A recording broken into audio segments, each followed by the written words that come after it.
Hi, Marlon Price again. I'd like to talk just for a minute or two about what to do about training. Now, the recognition program has 164 standards that range from the whole range of law enforcement operations. About 25 of those standards require a certain level of training. Now, used to we would accept basically any kind of training that you produced for proving compliance with those standards. But some agencies would do a great deal of training, some agencies wouldn't do very much, some agencies would just hand out a copy of the policy and discuss it with a supervisor, and that was the training. In some cases, that's still appropriate. In some cases, it's not. The recognition committee felt like it was necessary to standardize the level of training for all departments, because in some cases the level of training that's needed is a little more than just visiting with an officer after you've given them a copy of the policy.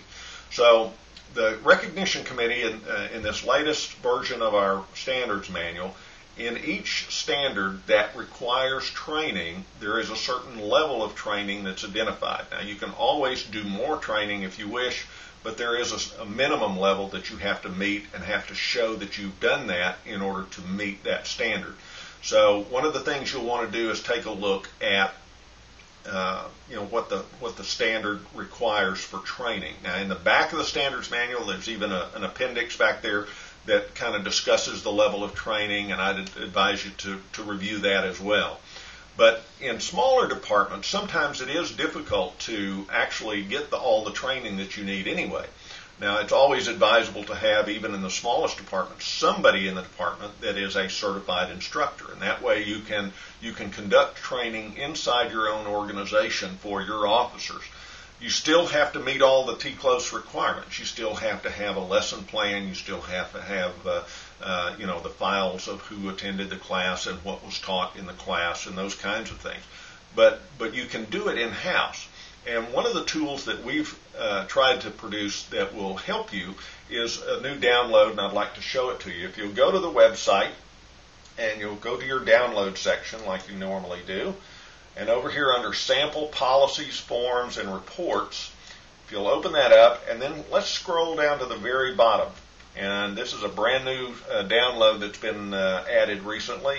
If you'll click on that sample training, the password for this sample training is TPCA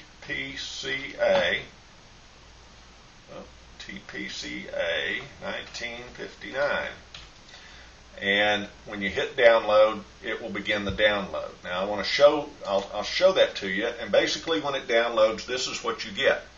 You get your a section called Instructions and Organization. If you open that, it's training resources, lesson plan templates, and other items. These are the standards that we have developed training for you to use. You open that up. Let's go to harassment. So you have harassment prevention lesson plan and a PowerPoint presentation already built for you so that you can go in and edit it for your department. Many places in these lesson plans it says add your policy, so it'd be very easy for you to go in and cut and paste and put your policy in there and add a couple of slides in the PowerPoint. But there are about a dozen of these that are required training, and these training programs, if they're edited and presented to your department, will meet the standards for that training. Another part of this that may be of interest to you is the roll call training. And for those of you that don't have good roll call training programs, you may want to look at this. If you open up the roll call training program, it gives you a number of topics, and you or your police chief can go through these topics.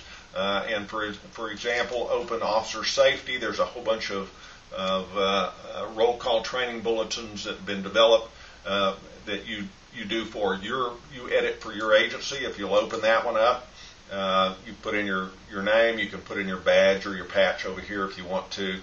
The date it's presented, who presented it, what shift briefing it was, and here's an issue or scenario, and then a discussion of what needs to take place.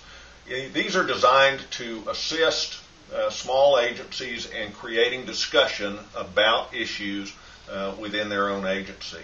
So those are very useful for designing your own roll call training program.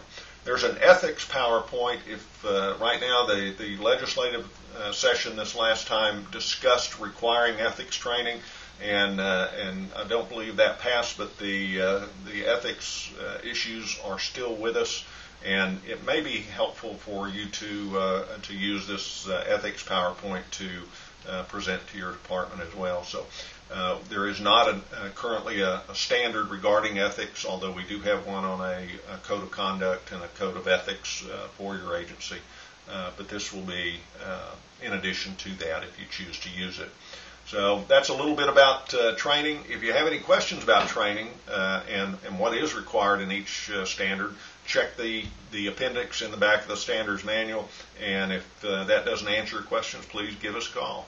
Thanks.